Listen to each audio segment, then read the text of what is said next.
Buen día, jóvenes. Vamos a dar inicio en esta ocasión a la segunda parte del estudio de la morfopatología del aparato reproductor masculino. En esta ocasión vamos a estudiar las principales patologías de testículo y próstata.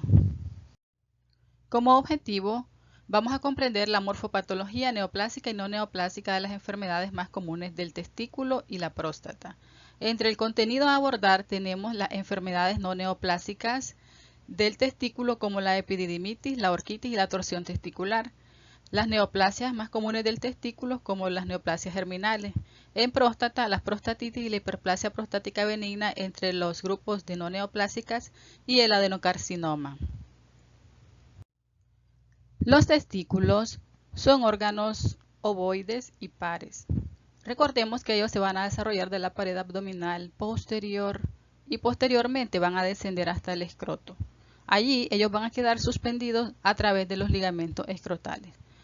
Ellos tienen dos funciones principales. La primera es producir los espermatozoides y la segunda es la síntesis de testosterona. Recordemos que la testosterona es importante para la espermatogénesis y para el desarrollo embrionario, ya que aquí nos ayuda a adquirir el fenotipo masculino. Ellos usualmente miden 5 por 3 centímetros y tienen un peso aproximado de 15 a 19 gramos. Desde el punto de vista histológico, ya como podemos observar en este diagrama y en esta imagen microscópica, el testículo es un órgano sólido y se encuentra cubierto por la túnica vaginalis, que no es más que un repliegue de la serosa peritoneal, la túnica albuginea, que es la capa más fibrosa que cubre el testículo, y más internamente una túnica vascular. En esta imagen podemos hacer la comparación de ambas túnicas desde el punto de vista histológico. En esta parte tenemos la más externa, la túnica vaginalis, posteriormente la túnica albuginea, y en esta área podemos identificar algunos vasitos que corresponden a la túnica vaginal. En esta área tenemos todo el sistema de túbulos del testículo. Los más comunes de encontrar son los túbulos seminíferos. Los túbulos seminíferos se van a conectar con el mediastino testicular a través de los túbulos rectos y al epidídimo a través de los conductos eferentes. En esta imagen microscópica podemos observar los hallazgos que ya mencionamos en la diapositiva anterior, pero a más detalle. Aquí por fuera, la túnica albuginea. La túnica albuginea está compuesta por tejido conectivo denso y irregular. Y aquí identificamos algunos vasos sanguíneos que corresponden a la túnica vascular.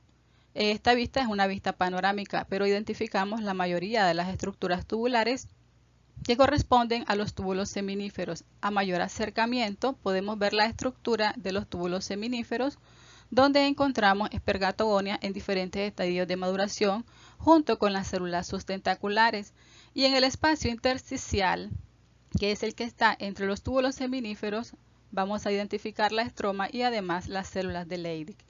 En este extremo podemos identificar las estructuras tubulares del epididimo. Está compuesto por un epitelio pseudoestratificado con estereocilios. Con respecto a las lesiones no neoplásicas del testículo y el epididimo, se sabe que estas son más comunes a nivel del epididimo. Cuando la inflamación afecta al epididimo es epididimitis y orquitis cuando afecta al testículo. De manera general, está descrito que hasta en un 50% de los pacientes, las infecciones del tracto genital se relacionan con las infecciones del tracto urinario. Por eso, se han englobado dentro de una terminología que se llaman infecciones del tracto genitourinario. También se sabe que comparten algunos síntomas. Realmente la mayoría son asintomáticas, pero cuando los síntomas están presentes, los más comunes son la descarga uretral, el dolor y la inflamación escrotal. Este tipo de patología puede afectar a cualquier grupo etario. En el caso de los niños, si bien es cierto es infrecuente, se ha relacionado principalmente con anomalías congénitas.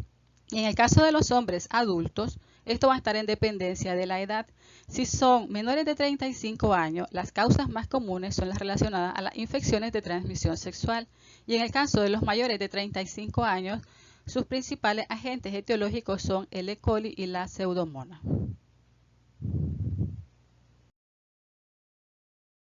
es de tipo bacteriano, entonces el cuadro que nosotros vamos a identificar a nivel del epidídimo y a nivel del testículo va a ser el de una inflamación aguda, pero también podríamos encontrar hallazgos de una inflamación crónica.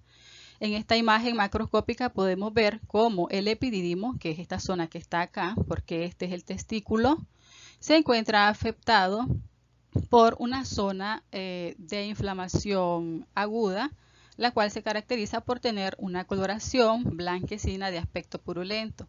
Microscópicamente, los principales cambios van a ser los propios de una inflamación aguda. Vamos a encontrar edema, presencia de neutrófilos, congestión vascular, pero obviamente esto va a estar en dependencia del patógeno que lo esté produciendo. En algunos casos también podemos identificar focos de necrosis, como en este caso donde identificamos un túbulo seminífero totalmente necrosado y a un lado algunas células que forman parte de la respuesta inflamatoria. Este caso es un absceso piógeno necrosante que se asoció a un infarto testicular, pero secundario a la infección por Klebsiella.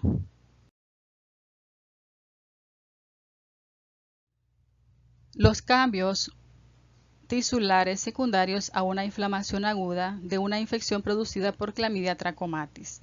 En este caso, en la imagen de la izquierda, que es la que estoy señalando, podemos identificar todavía cómo se conserva parcialmente la estructura del tejido.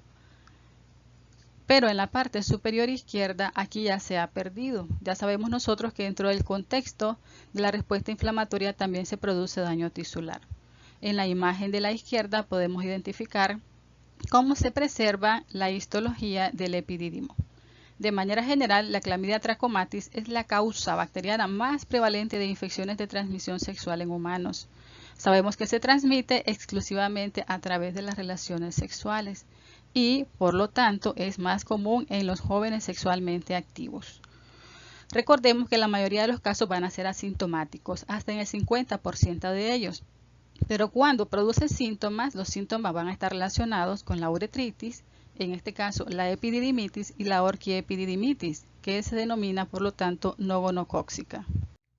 En esta imagen podemos identificar algunos ejemplos de patógenos que se asocian a inflamación, tanto aguda como crónica. En el caso de la Neisseria gonorrea, sabemos que esta se asocia más comúnmente a una inflamación aguda, con un patrón supurativo e incluso la formación de abscesos. La tuberculosis, por su parte, se asocia a un patrón granulomatoso. La sífilis puede tener un patrón granulomatoso, pero también se asocia a otros hallazgos, como por ejemplo, compromiso vascular con inflamación crónica en su pared, fenómeno llamado endarteritis obliterante. Desde el punto de vista macroscópico, como se puede ver en esta imagen, el testículo se encuentra comprometido por un foco de inflamación crónica granulomatosa. Desde el punto de vista microscópico, sabemos que el patrón granulomatoso está conformado principalmente por histocitos epitelioides que se reúnen formando un patrón de inflamación específica donde podemos encontrar además células gigantes, plasmáticas y linfocitos. Otra lesión no neoplásica del testículo es la torsión testicular. Esta se relaciona principalmente con infarto. La torsión o vuelta del cordón espermático va a ocasionar una obstrucción del drenaje venoso con preservación del drenaje arterial.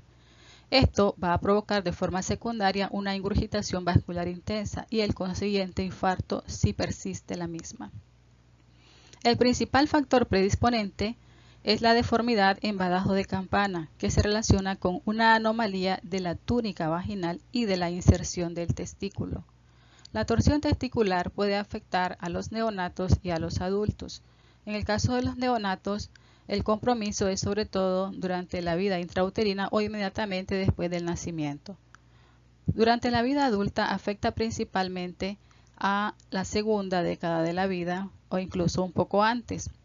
La anomalía puede ser bilateral y cuando afecta principalmente al testículo izquierdo. Podemos identificar la progresión de los eventos de acuerdo a la flecha. En la imagen macroscópica podemos apreciar un testículo infartado, el cual generalmente puede estar aumentado de tamaño y con cambio de coloración. Si ustedes se fijan, está de color violáceo, a consecuencia de la necrosis secundaria a la isquemia. En estas imágenes podemos ver una vez más el compromiso macroscópico de un testículo infartado y algunas imágenes microscópicas del cambio observado en relación al infarto, que es un tipo de necrosis coagulativa, para que recordemos algunos conceptos previos. Entonces, en esta primera imagen identificamos que hay todavía una preservación de la estructura del testículo normal. Recordemos que estos son los túbulos seminíferos, ¿sí? Entonces se reconocen parcialmente y se asocia a edema e inflamación del espacio intersticial. En esta segunda imagen nosotros podemos ver cómo la congestión vascular es un hallazgo predominante. Y en la última imagen, aparte de la congestión vascular, podemos ver un mayor compromiso del testículo con una necrosis completa del mismo. Con respecto a los tumores testiculares constituyen la cuarta causa más común de muerte por neoplasias en el grupo entre los 15 y los 34 años de edad. Los tumores más comunes son los tumores de células germinales en el 95% de los casos y se presentan después de la pubertad y además son malignos. Algunas de las mutaciones que se han relacionado con estos tipos de tumores son las relacionadas con el oncogen KIT en un 25% de los casos. Entre los factores de riesgos asociados para el desarrollo de estas neoplasias están, por ejemplo, la criptorquidia, los traumatismos, las infecciones y los factores genéticos y endocrinos.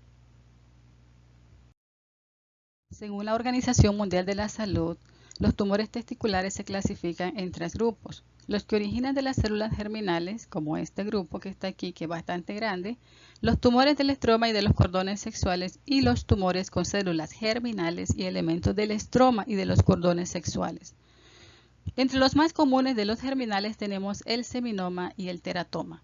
A continuación, podemos identificar otros tumores menos comunes, como por ejemplo, el carcinoma embrionario, el tumor del saco vitelino, el coriocarcinoma y el teratoma. Dentro de los tumores germinales están los teratomas. Posteriormente vamos a ver su clasificación.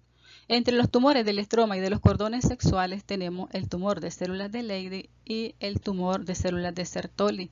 Y dentro de los tumores germinales con elementos del estroma y de los cordones sexuales están el gonadoblastoma. En esta imagen podemos ver cuál es el origen de algunos de estos tumores.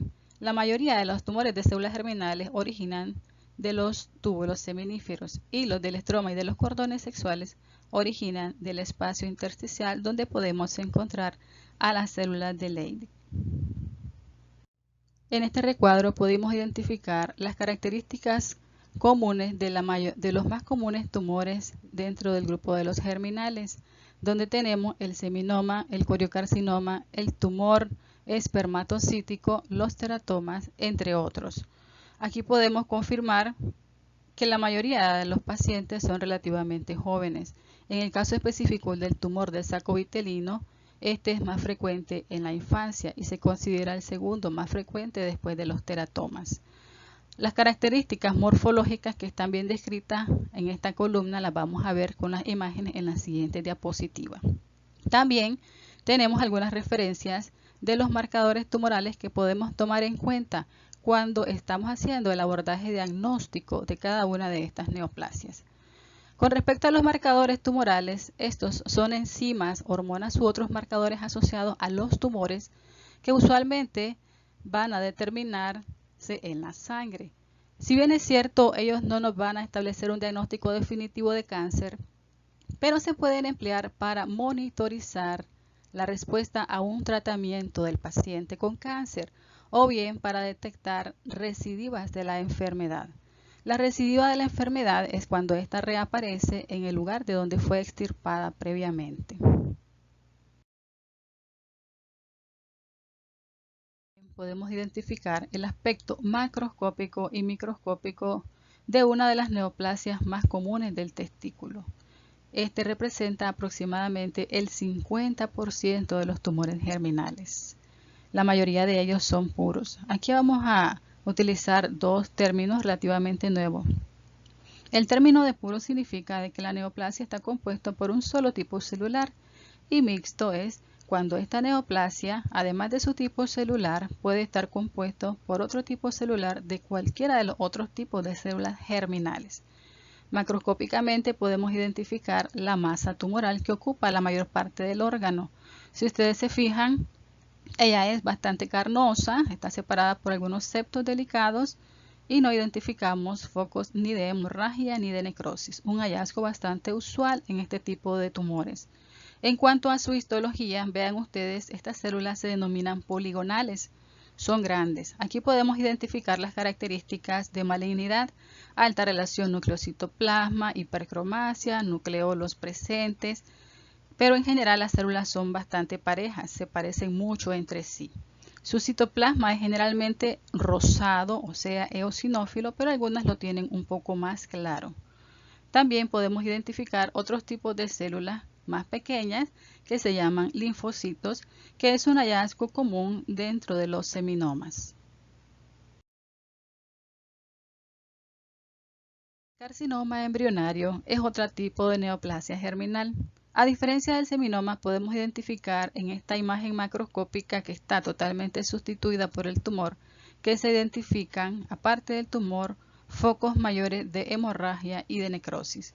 Microscópicamente, las células tumorales van a ser más pleomórficas en comparación a las del seminoma, o sea, va a haber mayor variabilidad con respecto al tamaño y a la forma de las células.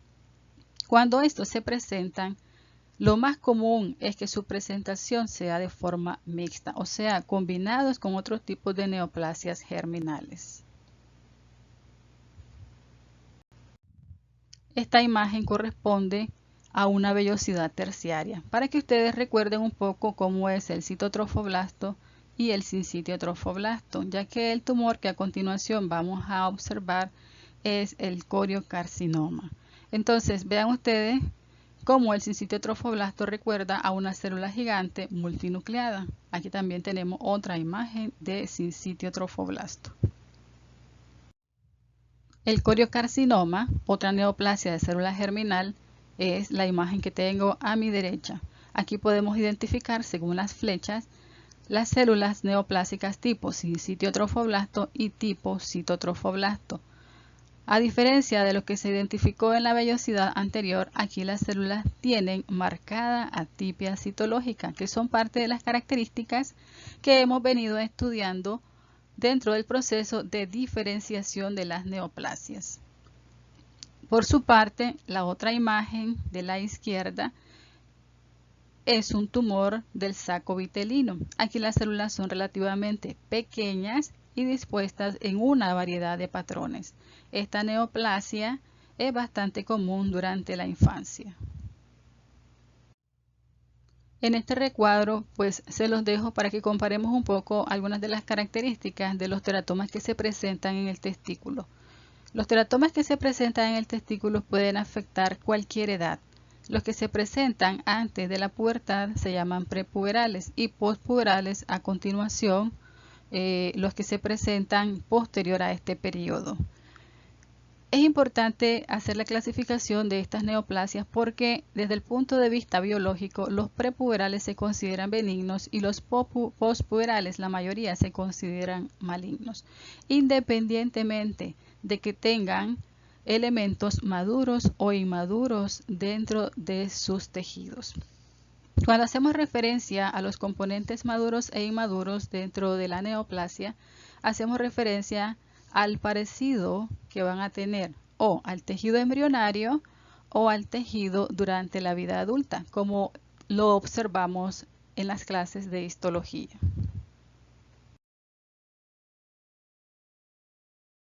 En el teratoma vamos a identificar componentes tisulares que derivan de cualquiera de las tres capas germinales o de las tres. Entonces, en esta imagen donde tenemos 4 recuadros, en el primero tenemos un componente de tipo nervio periférico. Podemos identificar células grandes poligonales que corresponden a células ganglionares. En la imagen de la derecha tenemos un epitelio glandular. En la parte inferior, un tejido con epitelio escamoso de origen ectodérmico. Y en la parte inferior izquierda, un tejido cartilaginoso propio, ¿verdad?, del sistema esquelético. Todos estos componentes forman parte del teratoma. Iniciamos con el estudio de la próstata. Aquí podemos observar una imagen de la próstata y su relación con la vejiga y con el recto. La próstata es una glándula sexual accesoria. Sabemos que es la más grande del aparato reproductor masculino y su función principal va a ser secretar un líquido alcalino que va a contribuir a la composición del semen. Desde el punto de vista anatómico, la próstata pesa aproximadamente desde 60 a 100 gramos y mide 4 por 3 por 2 centímetros. Está dividida en 4 zonas y aquí las podemos identificar en este esquema. Está la zona periférica, que representa el 70% y es la que tiene relación con la parte posterior y lateral de la misma. La zona central, que representa el 25% del volumen del órgano y está rodeando a la zona de transición. La zona de transición es la parte más central que rodea la uretra a este nivel y es uno de los principales orígenes de la hiperplasia prostática benigna. Una zona más pequeña es la denominada zona periuretral. Microscópicamente, como es una glándula, ¿verdad?, túbulo alveolar, vamos a identificar un componente epitelial y un componente estromal. El componente epitelial se caracteriza microscópicamente por estar constituido por dos capas de células, una capa de células basales y una capa de células secretoras luminales, como se observa en esta imagen.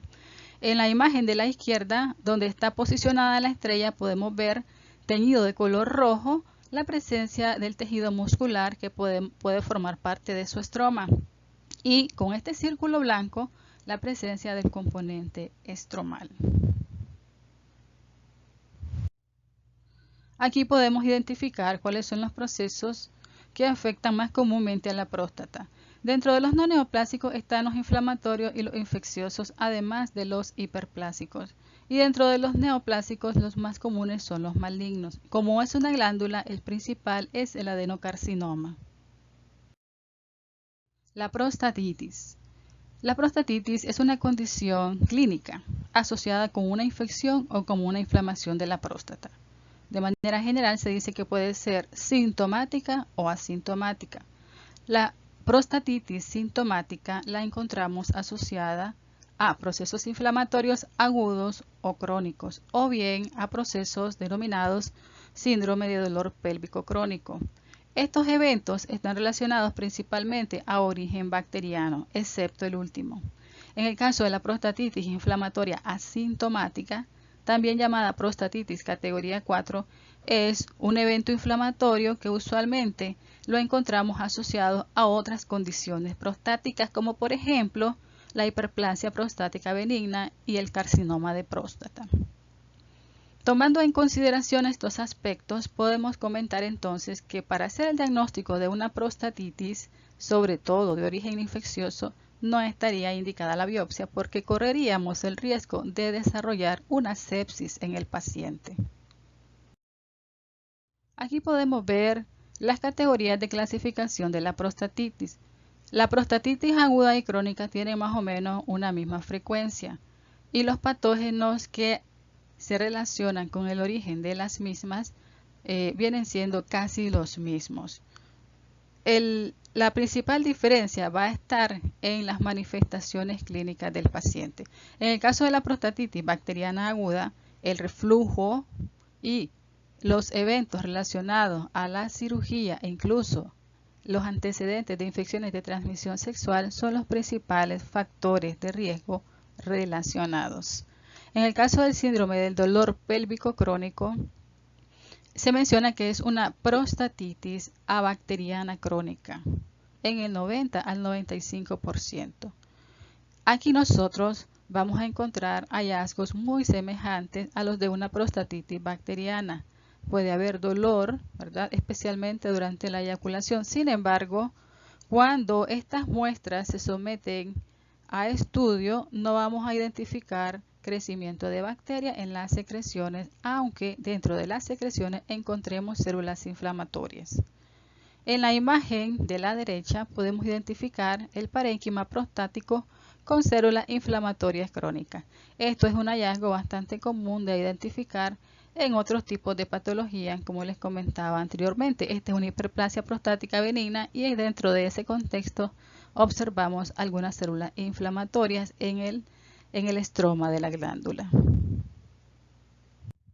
En el caso de la prostatitis granulomatosa, la prostatitis granulomatosa puede tener dos etiologías. Una de ellas, que es relativamente común, se encuentra relacionada con la presencia de granulomas necrosantes o no necróticos en hombres que han sido sometidos a tratamientos con el bacilo de Calmette-Guerin para tratar el carcinoma de vejiga. Entonces, este hallazgo lo podemos identificar señalado por medio de las líneas negras. Este es un corte transversal de la glándula prostática donde identificamos entonces dos focos de prostatitis granulomatosa dentro de este contexto. Otra forma de inflamación granulomatosa es la que se observa en la prostatitis por tuberculosis. Esta se encuentra presente en pacientes con tuberculosis y prostatitis. Depende. Si la inflamación, ¿verdad?, o el compromiso es sistémico, lo podemos encontrar presente en la próstata desde un 3 a un 12%. Y en los pacientes que tienen enfermedad pulmonar por tuberculosis hasta en un 90%. En estas imágenes podemos ver el compromiso del órgano. Vemos cómo el patrón inflamatorio granulomatoso alterna con las glándulas propias del órgano. A un mayor acercamiento, podemos ver las características de los histocitos epitelioides que forman el granuloma. Además, la presencia de células gigantes multinucleadas, que es un hallazgo característico de este tipo de patrón. La hiperplasia nodular prostática, conocida como hiperplasia prostática benigna, produce un agrandamiento de la próstata por un fenómeno hiperplásico. Cuando nosotros estudiamos adaptación, lesión y muerte celular, hablamos de las adaptaciones celulares y comentamos sobre las hiperplasias. La hiperplasia nodular prostática es un ejemplo de hiperplasia patológica, donde lo que se produce es un aumento del órgano como consecuencia de un aumento en el número de células. ¿Qué células van a aumentar aquí? Las epiteliales y las estromales.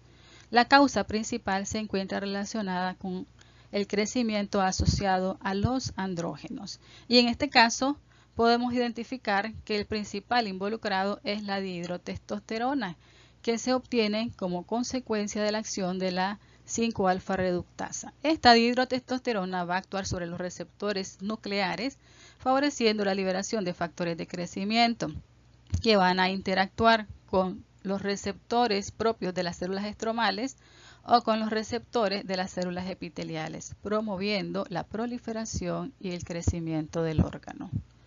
Los síntomas principales van a ser la obstrucción. Recordemos de que de las zonas anatómicas de la próstata, la que más comúnmente va a estar involucrada es la zona de transición y esta se encuentra íntimamente relacionada con la uretra. Por lo tanto, va a producir la obstrucción, va a aumentar el riesgo de infección de vía urinaria y a largo plazo puede traer consecuencias a nivel renal provocando hidronefrosis. En estas imágenes vamos a ver el aspecto macroscópico y microscópico de la hiperplasia prostática benigna. En esta imagen que les estoy señalando podemos ver cómo en un corte transversal de toda la próstata a nivel de la zona de transición es donde se identifica el aumento del volumen y al mismo tiempo pueden ustedes identificar cómo está comprimida la zona de la uretra. En esta otra también se identifica, ¿verdad? Esta es la zona del compromiso producto de la hiperplasia prostática. Microscópicamente podemos ver hiperplasia epitelial, como en este caso que se dispone de forma nodular. Todas estas estructuras que ustedes ven son las glándulas hiperplásicas, que a mayor acercamiento se caracterizan, ¿verdad?, por presentar muchas de ellas estas proyecciones en forma de deditos que forman papilas, ¿ya? Y que son propias de este tipo de hiperplasia epitelial. Ahora abordaremos algunos aspectos importantes del carcinoma de próstata. El carcinoma de próstata, como la próstata es una glándula, la neoplasia maligna que se va a presentar en este órgano es epitelial y se va a utilizar el sufijo carcinoma o bien el prefijo carcinoma, en dependencia de donde lo localicemos.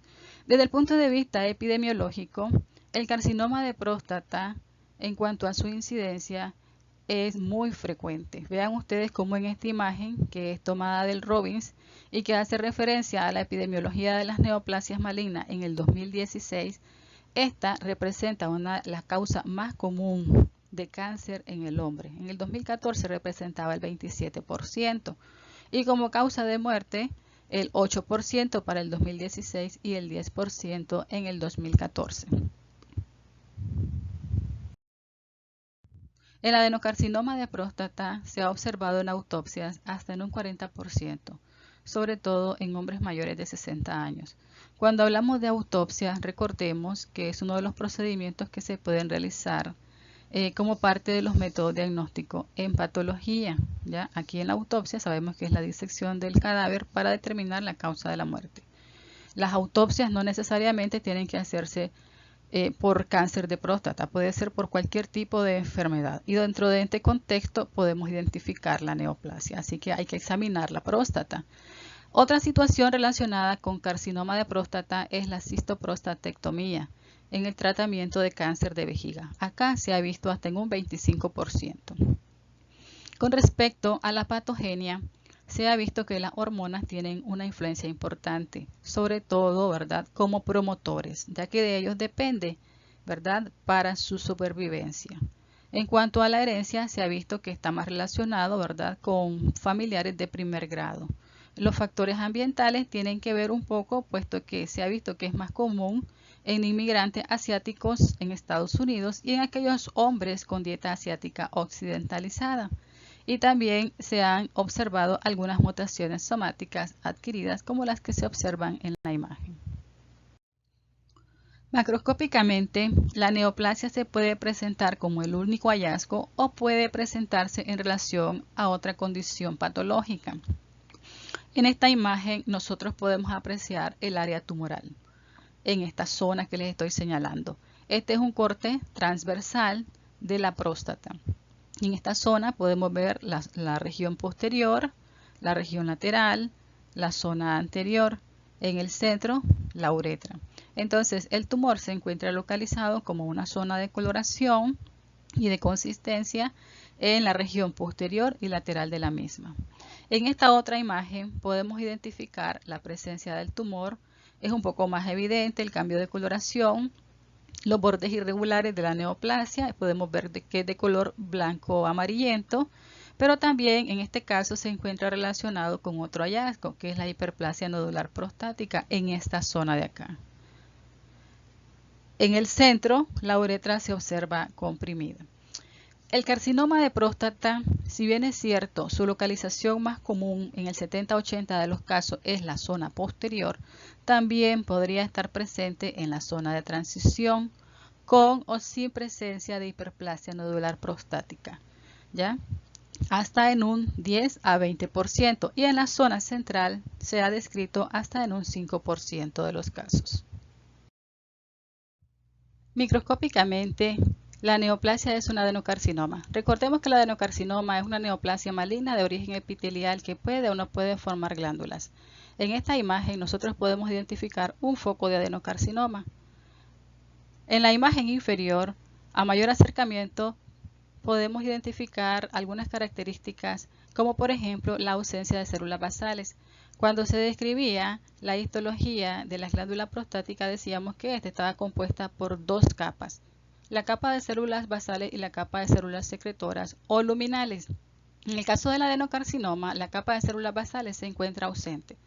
También podemos apreciar otras características que tomamos en consideración para analizar una neoplasia maligna, como por ejemplo la hipercromasia, el pleomorfismo, que en este caso no es muy marcado, y la presencia de nucleolos atípicos. En cuanto al grado de diferenciación, se utiliza una escala que es denominada sistema de Gleason.